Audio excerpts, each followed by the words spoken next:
Absolutely gorgeous. Let me just pop that in a bowl and I'll show you the final result. Alright, there you have it, guys. The soup looks absolutely gorgeous. I've just popped some croutons on top with some seeds. The texture is absolutely fantastic and the taste is great.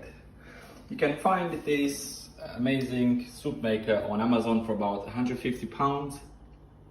I think it's definitely worth it. By the way, I just want to point out some things that I spotted during the cooking process. And I just saw the blender basically gives you a beeping